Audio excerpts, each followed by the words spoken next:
They have you under control. Every step you take, every decision you make seems to be yours, but in reality, it isn't. Do you know where that sense of discomfort comes from? That twinge in your chest when someone contradicts or judges you? It's the echo of something deeper, something you've refused to confront directly. You react. You always react to a comment, a glance, a gesture. And every time you do, you give away a part of yourself. You might not notice it. You might even feel good when you respond, as if it gives you back something you lost. But let me tell you something. That need to react is not strength. It's weakness. Let me explain this clearly. When you react, you become a slave to the situation, to the other person, to the environment. It's as if you're saying, yes, what you just did has so much power over me that I need to defend myself. I need to prove something. Have you noticed? Every time you react, you're actually showing that the other person is in control. Now stop for a second. Reflect. What would happen if you stopped reacting? I'm not talking about ignoring or pretending you don't care. I'm talking about something much deeper. I'm talking about taking control of your emotions, your thoughts, yourself. But before we get there, let's break this down. Most people don't stop to think about this. They believe reacting is normal, that it's human, and it is. But do you want to know the truth?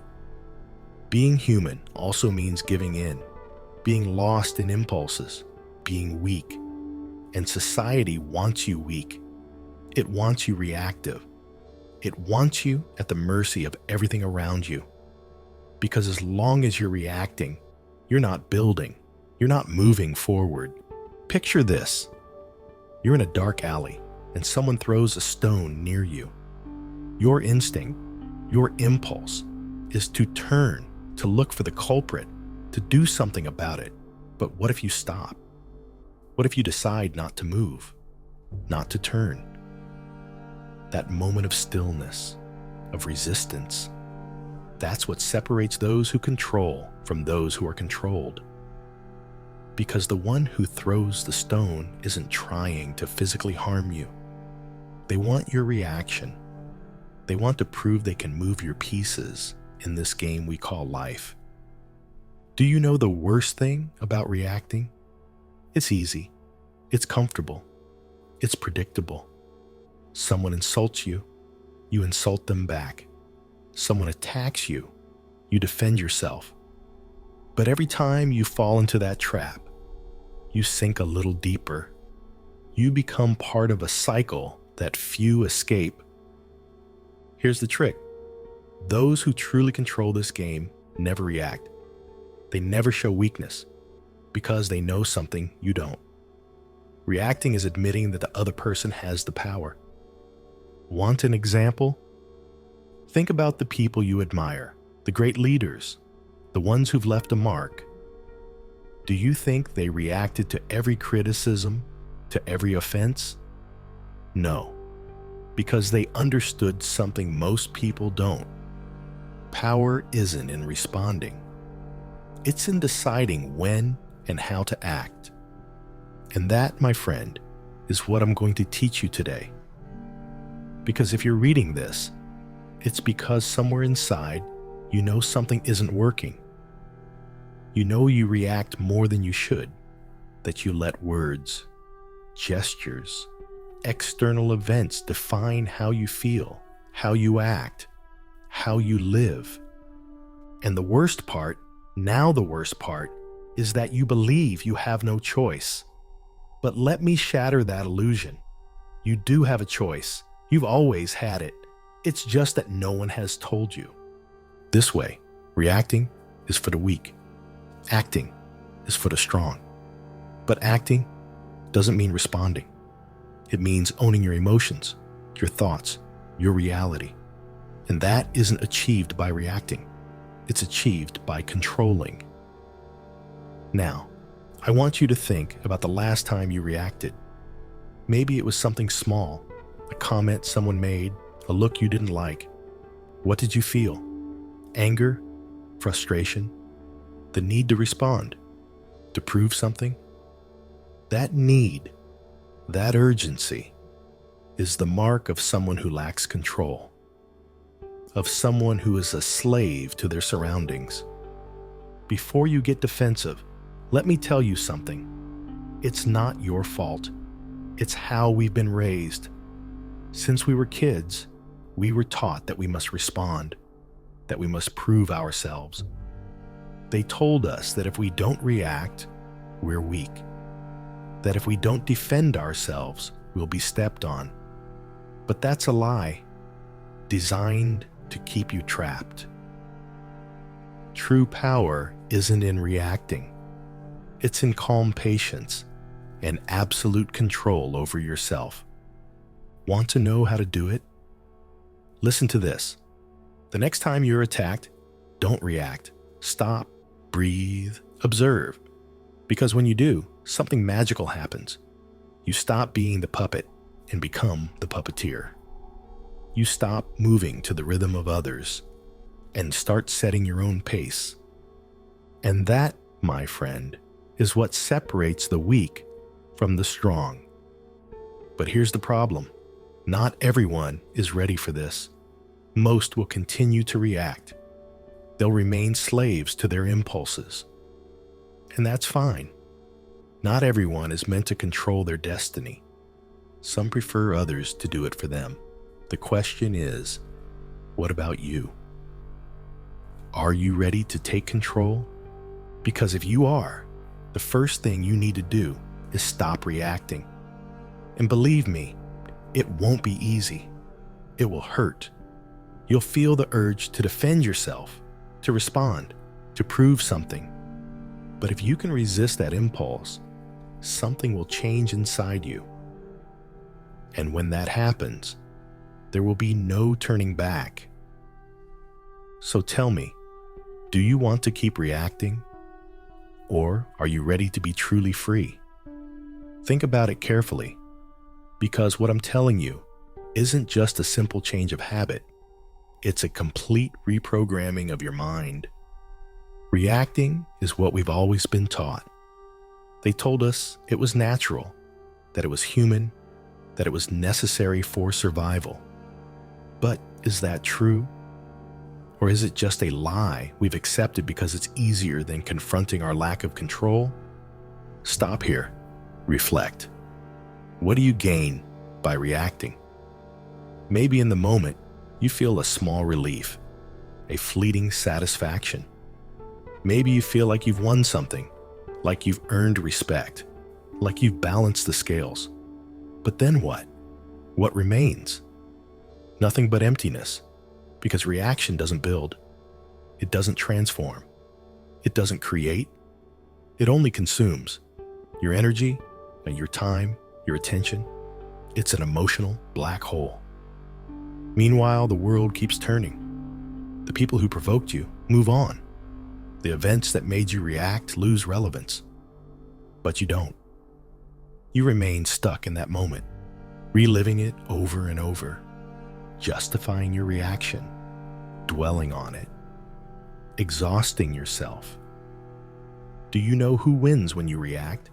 It's not you, it's the other person. Or worse yet, it's the environment, the system, the invisible machine that needs you to be distracted, drained, emotionally exhausted.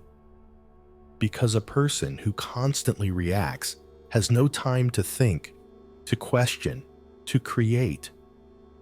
Here's the truth no one wants to hear. Calm is power. Silence is power. And strategic inaction, choosing when and how to act, is the highest level of control. But don't confuse this with weakness. Don't confuse not reacting with giving up. On the contrary, it's the hardest thing you can do, because it requires a level of inner strength that few possess. Do you want to know why we react? Because it's a primitive defense mechanism. It's our brain telling us, respond now or you'll die. But that brain, which protects you from a predator in the jungle, is the same one that makes you respond to a stranger's comment on social media, to an insult from a stranger on the street, or to the reproach of someone who doesn't even matter. Your mind is designed to survive, not to thrive. Here's the challenge. You have to retrain it. Now, think about this. The next time someone tries to provoke you, don't react. Not because you're above them, not because you want to prove something, but because by doing so, you're choosing yourself. Every time you react, you choose the other person. You prioritize them. You give them your energy. And honestly, who deserves that much from you? Who deserves to have that power over your mental state? Here's something deeper. Reacting isn't just responding to the outside world. It's also responding to your inner world, to those self-destructive thoughts, to those insecurities whispering in your ear, telling you that you're not enough, that you need to prove something to be worthy. Those inner voices are the worst. They're the ones that make you react the most. And here's the irony. Those voices aren't yours. They're a collection of what others have told you, of what you've absorbed from the world, but you've made them yours. True freedom isn't just about stopping your reactions to the external world. It's also about freeing yourself from those internal chains. It's looking in the mirror and saying, I don't need to prove anything. I don't need to justify myself. I don't need to show anyone, not even myself, that I'm worthy. Because your worth doesn't depend on what you do or how you react. Your worth is inherent. Here's the final challenge. Silence. Not external silence, but internal silence. That silence that scares you, because when there's no noise, you start to face yourself, your fears, your desires, your voids. That's the real battlefield. It's not out there. It's inside. And if you learn to win that battle, nothing and no one will ever control you again. So again, I ask you, do you want to keep reacting? Or are you ready to face yourself, to take absolute control of your life? If you're ready, get prepared. Because the path to true freedom isn't easy. It requires strength, patience, and above all, willpower. But I promise you one thing, it will be worth it. If you've made it this far, it's because something inside you has resonated with what I've just said. And that means you're closer than ever to taking full control of your life. But this isn't the end. It's just the beginning. Now, I want you to take action. Subscribe to Psyche Nomad so you don't miss any upcoming videos. This isn't about entertainment. It's about transformation. Together, we're going to build that mental strength that will make you invincible. Trust me, you don't want to miss what's coming next. Also, scroll down to the comments right now and write this phrase. I control my reality. Don't do it for me. Do it for yourself. Because by writing it, you'll reaffirm that commitment to yourself, to your growth, to your freedom. Subscribe, comment, and share this message with someone else who needs it too. Because this isn't just about you or me. It's about starting a change that can transform lives. See you in the next video. Stay strong.